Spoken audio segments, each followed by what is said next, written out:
요한복음 14장 6절 말씀 봉독해 드립니다. 예수께서 가라사대 내가 곧 길이요 진리요 생명이니 나로 말미암지 않고는 아버지께로 올 자가 없느니라. 디모데후서 3장 16절 말씀입니다.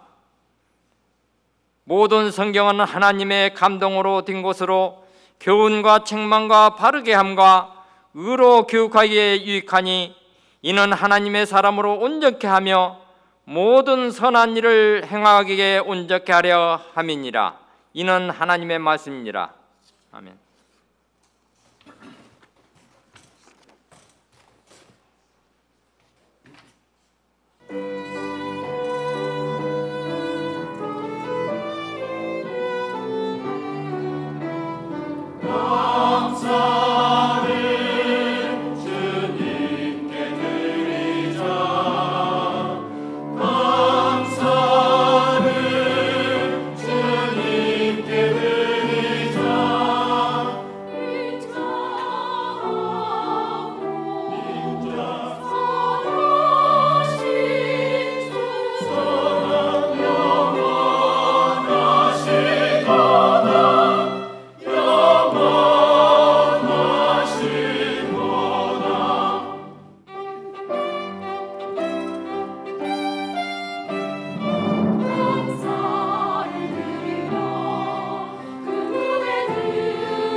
할렐루야.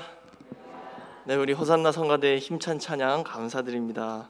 그리고 우리 헵시바 찬양팀의 또 내주께 찬양 인도해 주심을 감사드립니다.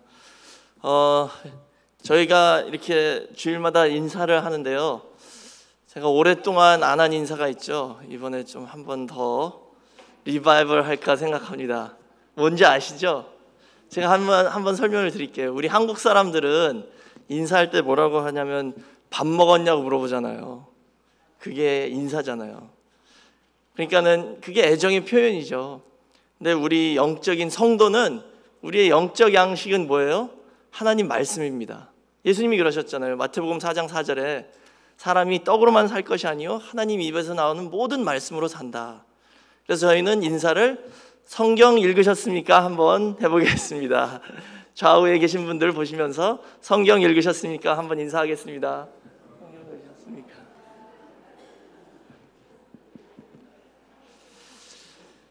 제가 연초부터 저희가 성경 읽기를 시작했잖아요. 그래서 이 인사를 계속 했더니 좀 부담되시는 분들이 계시다 그래서 잠깐 멈췄었어요. 근데 오늘 한번 뭐 교회에서 부담 드리면 안 되지만 조금의 부담을 드려서 성경을 같이 읽을 수 있도록 이렇게 성경 읽으셨습니까? 인사를 해봤습니다.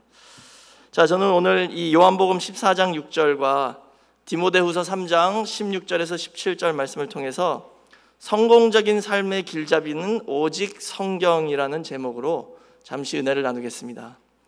오늘 제 이 설교는요, 이 저희 교회를 설립하신 박아브람 목사님의 그 신년 설교집이 있습니다. 제목이 8760시간 복된 삶이 하루같이라는 책이죠. 그 책을 참고해서 제가 준비를 했습니다. 그래서 지금 이 설교집 2권이 이렇게 나와 있는데요, 저희 교회에서 판매하니까 한번 구입하셔서 읽어보시면 아주 은혜로운 설교가 많이 있습니다. 오늘 이 말씀의 제목을 보시면 성공적인 삶의 길잡이는 오직 성경이다 그랬죠. 이 지구상에 사는 모든 사람은 성공을 추구하면서 살고 있어요. 모두 다 성공하고 싶어 하죠. 그러나 저희가 지금까지 나의 인생을 뒤돌아볼 때 후회 없이 살았다라고 자부할 수 있는 사람이 몇 명이나 있을지 생각해 봅니다. 아마도 후회 없다라고 하는 분은 한 분도 안 계실 거예요. 저희 한국 분들이 이 노래방 가시는 거 좋아하잖아요. 한국 분들이 노래방 가서 외국 팝송 중에 제일 많이 부르는 게 My Way죠. My Way. 다 아마 아실 거예요. My Way라는 노래. 영어로는 멋있어요. My Way. 근데 한국말로 번역해 보니까요, 내 멋대로 살았다 이 뜻이잖아요. My Way가 I did it my way. 내 인생 내 마음대로 살았다 이 뜻이더라고요. 그러니까 사사기 21장 25절 말씀이 되는 거예요. 그 사사기 21장 25절 말씀 보시면 사사 시대의 결론으로 이스라엘이 왕이 없으므로 사람이 각각 그 소견에 옳은 대로 행하였다라고 나와 있죠. 마이웨이입니다. 마이웨이. 왕이 없으니까, 예수 그리스도가 안 계시니까 각각 그 사람의 소견에 옳은 대로 살았다는 것이죠. 근데 그 마이웨이라는 노래 가사 보니까 거기서 그 사람도 후회는 조금 있었다라고 그러더라고요. 아무리 내가 하고 싶은 대로, 내 마음대로, 내 방식대로 산다 해도 후회는 있을 수밖에 없습니다. 그러나 믿는 성도는 저희가 그런 후회 때문에, 과거의 후회 때문에 슬퍼하거나 또 그 슬픔에 잠겨 있을 필요가 없죠. 이제 앞으로 갈 길에 똑같은 실수를 범하지 않고 기도하는 가운데 내 자신의 삶을 하나님과 초점을 맞추어서 그 옳은 길을 나가는 것이 이 성도의 신앙생활이라고 생각됩니다. 이 성공이란 단어의 사전적 의미를 찾아보니까요, 목적하는 바를 이룸이라고 나와 있어요. 성공은 뭐예요? 목적하는 바를 이룬 것이다 라고 나와 있습니다. 이 사전적 의미대로 생각해 보면요, 마이웨이가 여러 길이 있는 것처럼 성공도 다양합니다. 각 사람의 성공의 기준이 틀리잖아요. 목적하는 바를 이룬 것이 성공이라면 어떤 한 분은 이게 목적이고 또 어떤 한 분은 저게 목적이고 다 목적이 틀리죠. 그러니까 성공의 기준이 없다는 겁니다. 다 내 생각대로 내 목적을 이루면 성공하는 거죠. 만약에 돈을 많이 버는 것이 목적이다, 돈 많이 버는 분이 성공한 겁니다. 권력을 쟁취하는 게 목적이다, 힘을 얻고 권력이 있는 분들이 성공하신 것이죠. 그러나 예수 그리스도를 믿는 성도는 우리를 창조하신 하나님 아버지께서 우리를 창조하셨을 때 우리가 어떤 삶을 살아야 하는가를 이미 정해 주셨습니다. 그것을 말씀하셨어요. 다시 말하자면 성공에 하나님의 기준이 있다는 것입니다.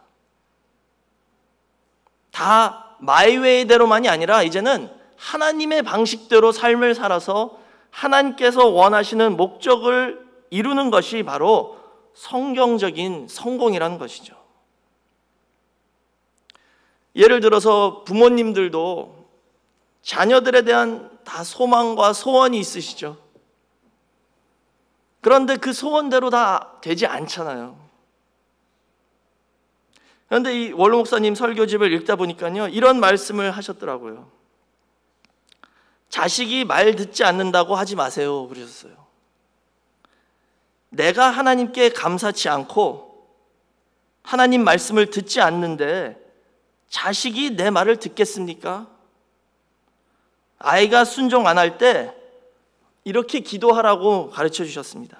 하나님, 제가 순종 안 한 것 용서해 주시옵소서. 자식을 통해서 하나님의 섭리와 뜻을 깨달았습니다.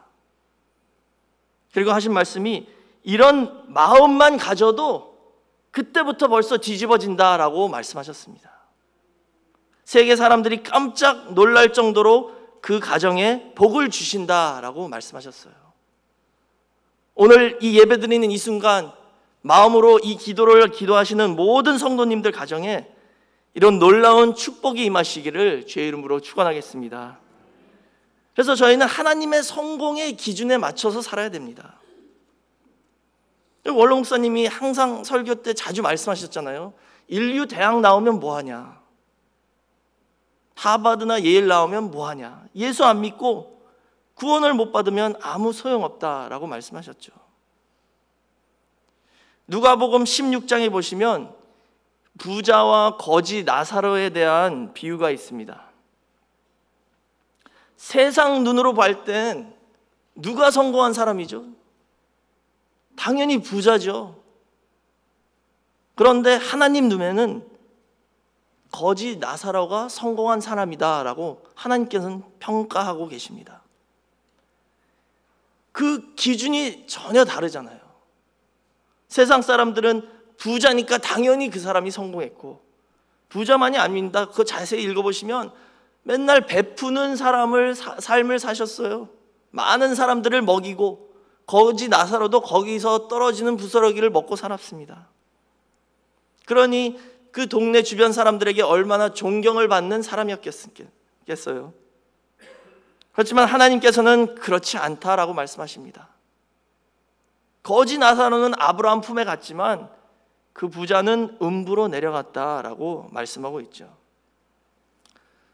또 이 이스라엘 왕들의 역사를 보시면은요, 이스라엘과 남유다의 왕 중에 성경 말고 밖에 다른 나라의 기록에 이름이 기록되어 있는 사람이 별로 없습니다.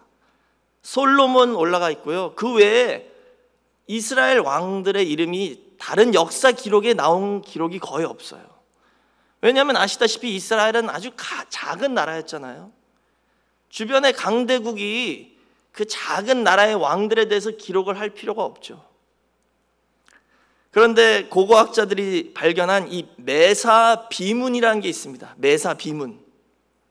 다른 이방 나라의 기록이죠. 역사 기록인데 거기에 이스라엘 왕 중에 오므리 왕이라는 사람이 이름이 기록되어 있어요. 오므리 왕. 이 오므리 왕이 누구냐 하면은요, 아합의 아버지입니다.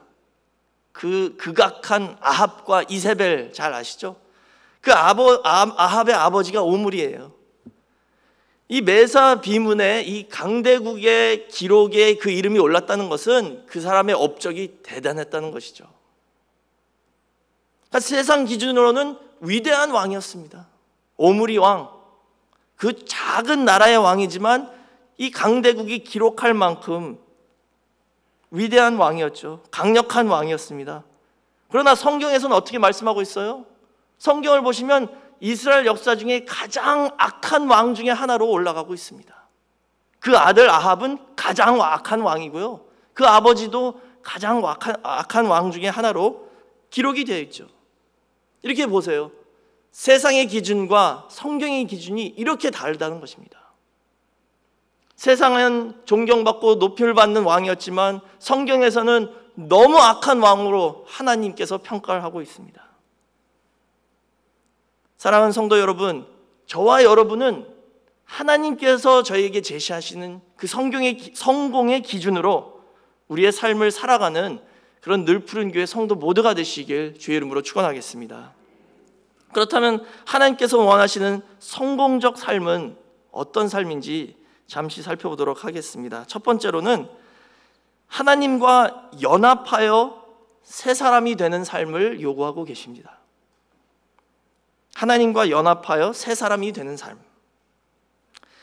사람들은 다 새 것 좋아합니다. 새 것, 싱싱한 것, 신선한 것. 근데 전도서 1장 9절 보시면요, 솔로몬 왕이 이렇게 말했어요. 이 해 아래 새로운 것이 없다 라고 말씀하셨습니다. 성경에서는 오직 하나님만 새로운 것을 창조하실 수 있다고 말씀하고 있습니다.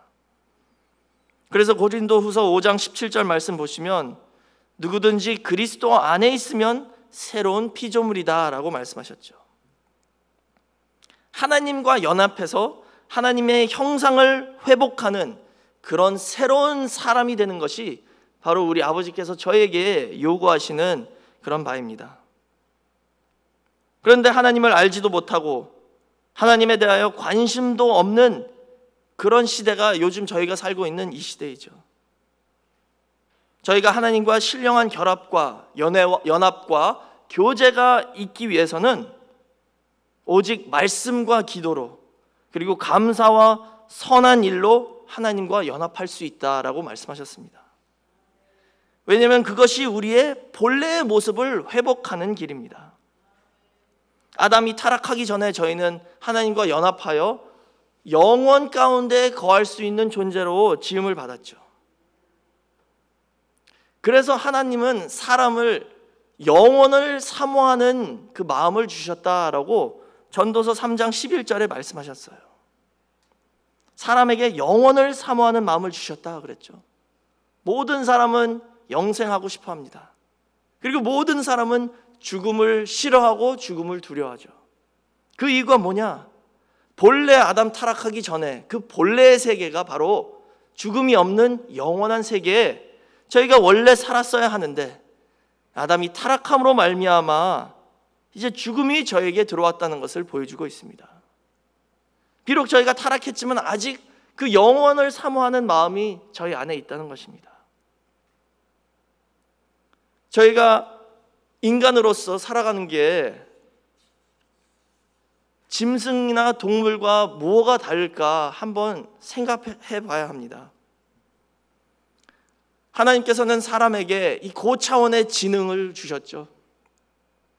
그게 우리 보고 그냥 문명을 아주 화려하게 잘 만들어서 편리하게 잘 살으라라고 주신 것만이 아닙니다. 특히 사람에게는 이 언어와 글을 주셨어요. 그냥 단순히 간단히 소통하는 이런 차원의 언어가 아닙니다. 인간의 언어는요, 아주 고차원이라서 이제 글도 쓰고 수백 가지의 언어가 이 세상에 있습니다.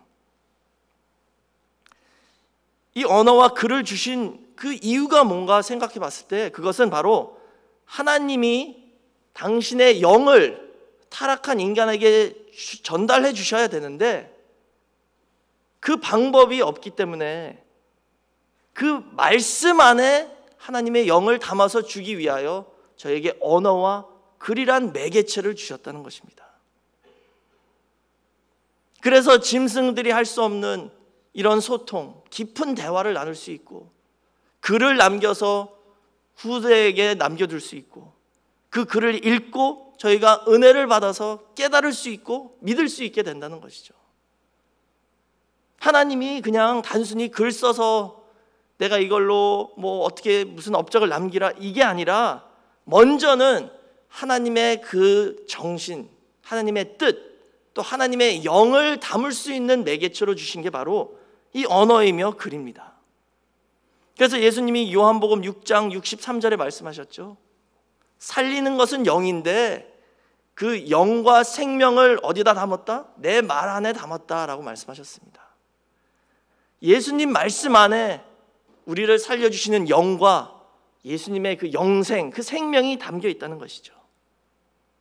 그렇기 때문에 저희가 사람다운 사람의 삶을 살기 위해서는 하나님을 믿고 섬기며 이 말씀을 받아서 하나님의 영을 받아가지고 하나님과 연합되어 하나님의 형상을 회복하고 하나님께서 원하시는 그 뜻대로 사는 것이 바로 진정한 사람 같은 삶이라는 것입니다. 그리고 그게 성공적인 삶이라는 것이죠. 이것은 하나님의 영을 받은 성도만이 할 수 있는 그런 삶이 되겠습니다. 우리 늘푸른 교회 성도님들, 늘푸른 교회에서 말씀을 받고 하나님을 섬기고 봉사하며 또 찬양과 기도로 하나님의 영을 충만히 받으셔서 하나님께서 원하시는 그 성공적인 삶을 다 사시기를 주의 이름으로 축원하겠습니다. 큰 두 번째로는 예수 그리스도를 믿는 믿음으로 사는 것이 하나님의 뜻입니다. 하나님의 뜻이 하나님과 연합하는 것인데요, 하나님은 거룩하신 하나님입니다. 그 거룩하신 하나님과 연합하기 위해서는 먼저 한 가지 중요한 문제를 해결해야 돼요. 그 문제가 뭐냐? 바로 우리 죄에 대한 문제입니다. 거룩하신 하나님이 죄가 있는 인간과 연합하시지 않는다는 것이죠. 이사야 59장 2절 말씀 보시면 오직 너희 죄악이 너희와 너희 하나님 사이를 내었고 너희 죄가 그 얼굴을 가리워서 너희를 듣지 않으시게 함이니 라고 말씀하셨습니다. 죄 때문에 지금 하나님과 저희 사이가 단절됐다는 것이죠. 그러니까 하나님과 연합된 삶을 살기 위해서는 먼저 이 죄 문제를 해결하지 않으면 저희가 아무리 착하게 살아도 하나님과 연합할 수 없다는 것입니다. 모든 인간은 죄악 가운데 태어났다라고 주장하는 것이 성경에서 가르치시는 말씀입니다. 세상 사람들은 그 말을 제일 싫어해요. 우리 모두 죄인입니다. 그러면 내가 왜 죄인입니까? 나 잘못한 거 없는데, 나 선하게 살았는데.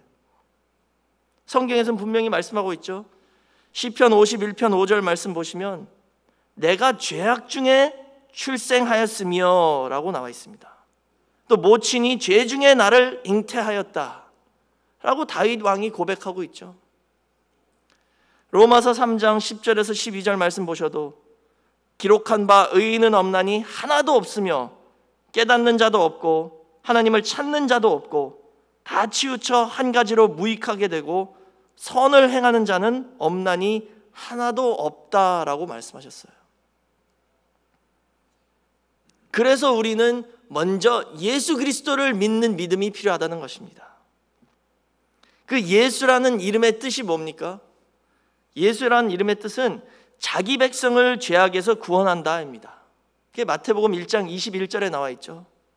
자기 백성을 죄악에서 구원하시기 위하여 오신 분이 예수님이에요. 그 이름의 뜻만 알아도 너무 감사하죠. 그런데 여기서 저희가 주의해야 할 것은 자기 백성이라는 표현입니다. 자기 백성. 많은 사람들이 착각하는 게요, 예수님이 십자가에 돌아가셔서 모든 인류의 죄를 사해 주셨다라고 생각하는데 그게 아닙니다. 예수님은 자기 백성의 죄를 사하시러 오셨어요. 남의 백성이 아니에요. 다시 말하자면 오직 예수 그리스도를 믿음으로 영접한 사람만이 그 십자가 보혈의 죄 씻음을 받을 수 있다는 것이죠. 예수님이 이 땅에 오신 목적이 바로 우리 죄를 없이 하려고 오셨습니다.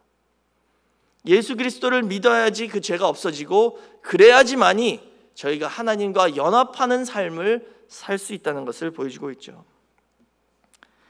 큰 세 번째로 이 예수님을 알고 믿기 위하여는 성경 중심의 삶을 살아야 한다라고 말씀하셨습니다. 저희가 예수님을 만나본 적도 없죠. 2000년 전에 왔다 가신 분인데 예수님을 어떻게 생겼는지 알 수도 없잖아요. 서양에는 머리 긴 멋진 백인 남자로 나와 있고요. 또 어느 나라 가면 그 나라 모습으로 예수님의 그림이 나와 있습니다. 아마도 아프리카 가면은 흑인의 예수님도 계시겠죠. 그 이유는 뭐냐? 예수님이 어떻게 생긴지 아무도 모른다는 거예요. 자기가 생각하는 대로 그리는 것이죠. 그렇기 때문에 예수를 알고 믿기 위해서는 어떻게 해야 되냐? 성경을 통해서만이 예수님을 알고 믿을 수 있다는 것을 말씀하고 있습니다. 디모데후서 3장 15절 말씀 보시면 또 네가 어려서부터 성경을 알았나니 성경은 능히 너로 하여금 그리스도 예수 안에 있는 믿음으로 말미암아 구원에 이르는 지혜가 있게 한다라고 말씀하셨습니다. 성경이 어떻게 해준대요? 능히 저희로 하여금 예수 안에 있는 믿음으로 말미암아 구원에 이르는 지혜를 받게 해주신다라고 말씀하셨죠. 이 성경 안에 구원에 이르는 지혜가 있다는 것입니다.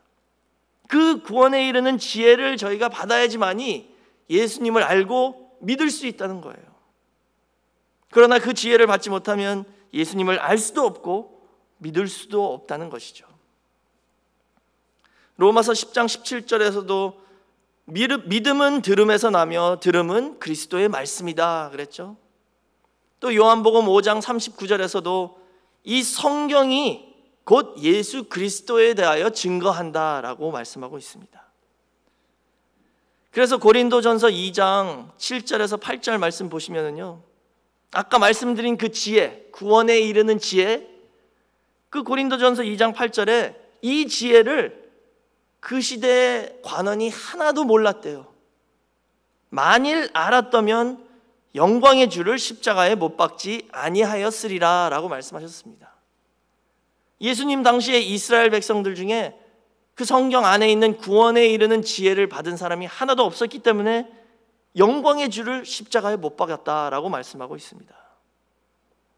다시 말하자면 성경 없이는 예수를 믿을 수 없다는 것이죠. 성경을 읽지 않고는 예수님을 믿을 수 없다는 것입니다.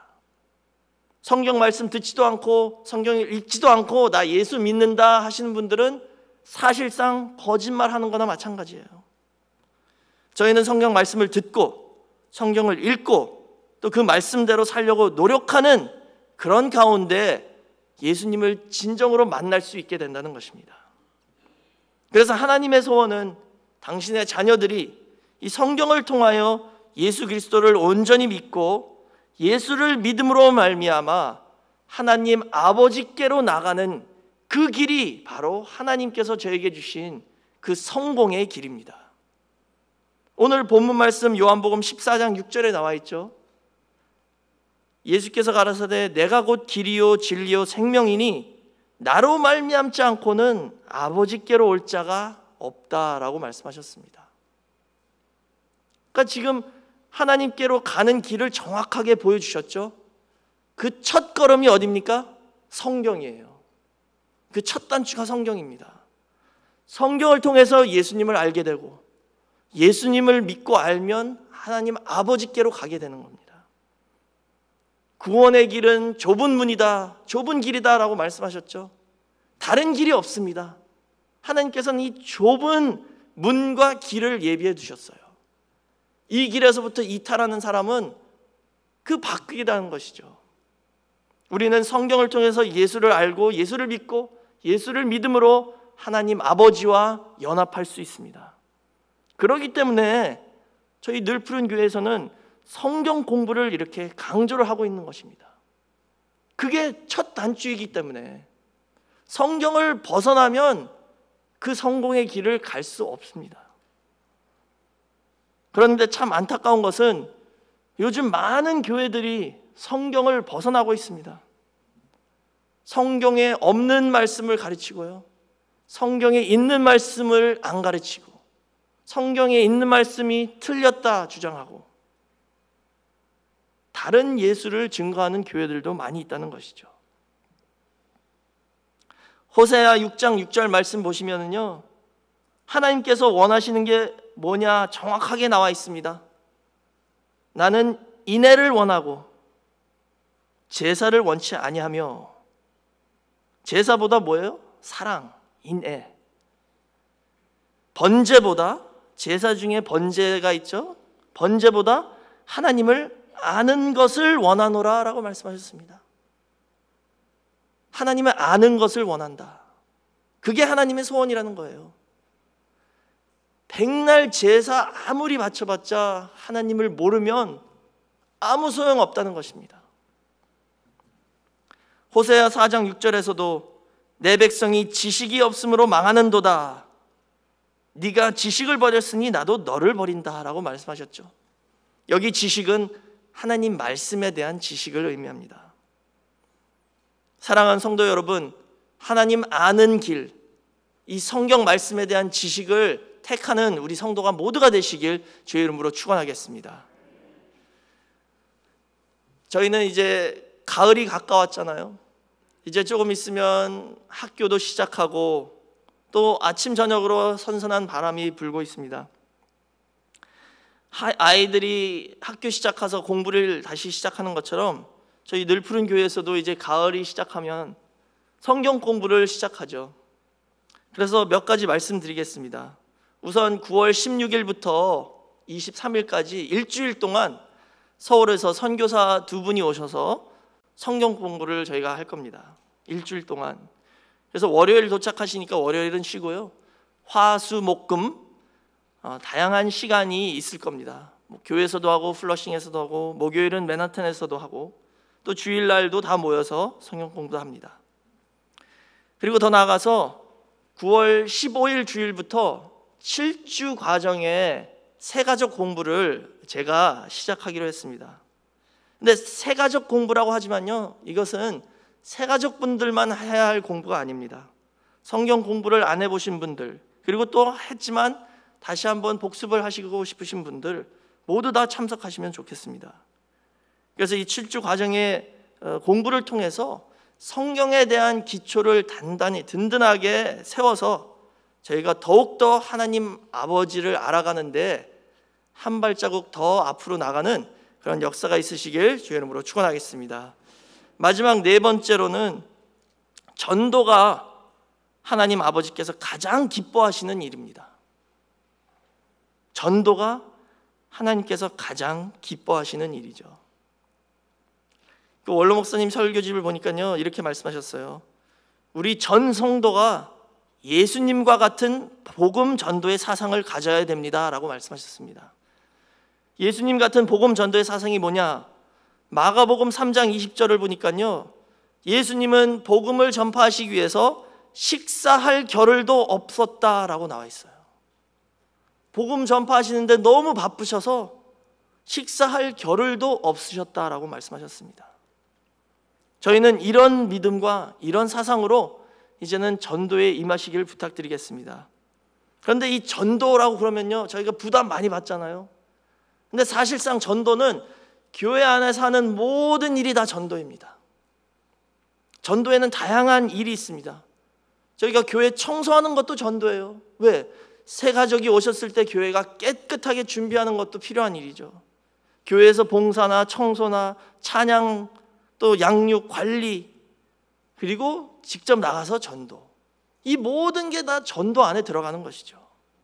이 모든 것이 다 전도의 한 부분입니다. 그렇다면 저희가 왜 전도를 해야 합니까? 전도해야 하는 이유는요, 예수님께서 말씀하신 대로 한 영혼이 천하보다 귀하기 때문입니다. 한 영혼이 천하보다 귀해요. 이 우주 만물보다 귀한 게 한 영혼입니다. 하나님께서는 사람을 하나님의 형상대로 지으셨죠.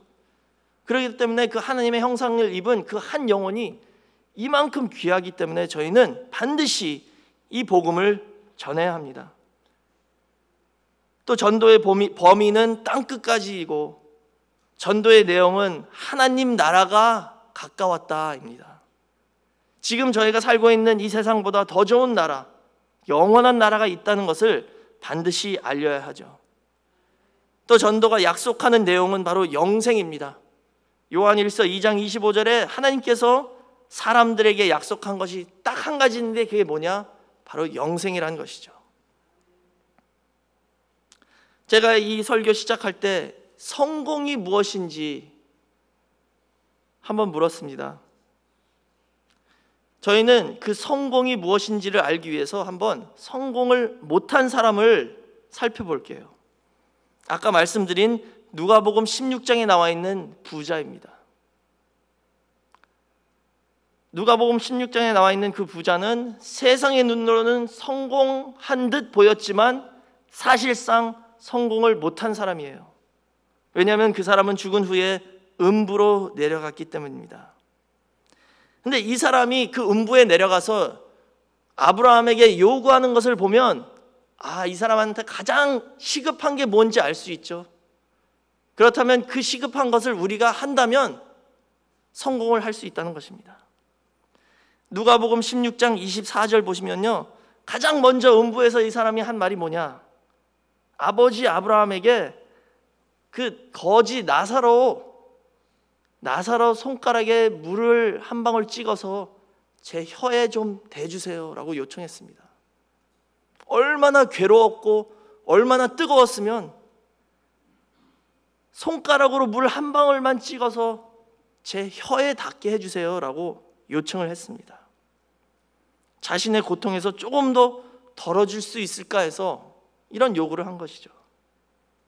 이게 첫 번째 요구입니다. 그런데 그 다음에 두 번째 요구는 뭔지 아세요? 누가복음 16장 27절에서 28절 말씀 보시면 먼저 그 첫 번째 요구에 대해서 아브라함이 그렇게 할 수 없다라고 말씀하셨습니다.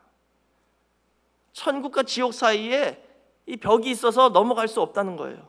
딱 정해졌어. 이제 끝이다 라고 말씀하셨습니다. 그랬더니 두 번째 요청이 뭐냐? 그렇다면 내 5 형제가 있는데 그 형제들에게 나사로를 보내서 이 복음을 제발 좀 전해달라라는 게 두 번째 요청이었습니다. 성공하지 못한 이 부자의 두 번째 이 요청을 한번 깊이 생각해 보시기 바랍니다. 지금 이 사람은 자기가 못 믿어서 큰 고통에 빠져서 후회를 했죠. 그 문제는 해결할 수 없다라는 것을 들으니까 그 다음엔 뭐예요? 내 형제를 좀 가서 그들만이라도 이 음부로 내려오지 못하게 나사로를 다시 보내달라라고 요청하고 있습니다. 성도 여러분, 이렇기 때문에 저희는 전도를 해야 합니다. 저희가 후회하기 전에 전도를 해야 합니다. 그게 하나님의 소원입니다. 이 전도는 바로 기도로 먼저 시작되는 것이죠. 지금부터 내가 전도해야 할 사람이 누구인지 한번 생각해 보시고 그 사람을 놓고 먼저 기도로 시작하시기 바랍니다. 원로 목사님 말씀 중에요, 기도를 하면 70%가 이루어졌대요. 이미 기도는 70%를 이미 이룬 것이다 라고 말씀하셨어요. 그러니까 기도를 한 다음에는 우리가 30%만 하면 된다는 것이죠. 먼저 기도로서 전도를 시작하시고 하나님께 간구하고 기도할 때에 반드시 그 전도의 길을, 그 전도의 문을 열어주신다는 것을 믿으시기 바랍니다. 그래서 하나님께서 그분들의 마음을 움직이는 것을 확인하시고 우리 늘푸른 교회가 큰 전도와 부흥의 역사가 있으시길 주의 이름으로 축원하겠습니다. 이제 결론을 내리겠습니다. 성공은 목적하는 바를 이룬 것이다 라고 말씀드렸죠. 우리 하나님 아버지께서 목적하시는 것은 우리가 하나님과 연합되어서 새 사람이 되어 하나님의 형상을 회복하고 하나님의 뜻 가운데 거하는 것과 두 번째로는 그 신앙을 이제는 전수해서 많은 사람에게 전도의 열매를 맺는다. 이것이 하나님의 목적하는 것입니다. 우리 늘푸른 교회 모든 성도님들이 이 성공의 길을 저희가 지금 걷고 있지만 앞으로도 끝까지 인내하시고 하나님께서 보여주시는 성공의 길을 성경을 통하여 예수 그리스도를 통하여 걸으셔서 하나님 아버지와 하나가 되는 그런 복된 역사가 있으시길 주의 이름으로 축원하겠습니다. 기도하겠습니다. 사랑이 많으신 아버지 하나님, 감사합니다. 이 세상 사람들은 성공을 여러 가지 다양한 기준으로 바라보고 있지만 성경 말씀을 통하여 하나님 아버지께서 저희에게 원하시는 뜻과 목적이 무엇인지 다시 한번 깨닫게 해주심을 진심으로 감사드립니다. 우리 늘푸른 교회 모든 성도님들은 하나님께서 보여주신 그 성공의 길을 믿음으로 걸어갈 수 있게 하여 주시고 반드시 그 목적에 도달하여 하나님 아버지께 큰 칭찬을 받는 복된 역사만 있게 하여 주시옵소서. 그 길을 걸어가는 가운데 저희가 전도해야 할 사람들이 많이 있습니다. 전도라는 그 단어만 들어도 마음에 부담이 오고 저희는 너무나도 이 전도가 힘들다는 것을 느끼고 있습니다. 그러나 아버지 하나님, 저희가 부족하지만 하나님께 간구하고 기도할 때 저희가 전도하고자 하는 그 대상자들의 마음을 열어주시고 이 복음이 들어갈 수 있도록 옥토의 밭을 준비시켜 주셔서 저희 힘으로는 불가능하지만 성령님의 역사로 말미암아 전도의 열매를 풍성하게 맺는 2019년 남은 그 한 해가 될 수 있도록 인도하여 주시옵소서. 우리 성도님들 여러 가지 기도 제목을 마음에 품고 하나님의 전으로 나오셨습니다. 그 기도 제목 하나하나 다 아시오니 아버지께서 이 시간에 믿음으로 말씀을 들을 때에 그 모든 기도 제목 응답하여 주셔서 형통의 길을 열어주시고 전도의 문을 열어주시고 모든 남 문제를 해결해 주시는 복된 길을 갈 수 있게 허락하여 주시옵소서. 선물로 주신 자녀들도 저희가 회개하고 하나님 아버지 앞에 간구할 때에 그 자녀들이 승리하고 성공하는 역사만이 있게 허락하여 주시옵소서. 오늘 주신 말씀을 믿음으로 나갈 때에 이 한 주간 승리의 길을 열어주셔서 저희가 얻은 힘을 가지고 이 세상에서도 승리하여 아버지께 영광 돌릴 수 있게 허락하여 주시옵소서. 이 모든 것을 감사드리며 예수님의 이름으로 기도드렸사옵나이다. 아멘. 하나님께 영광 돌리겠습니다.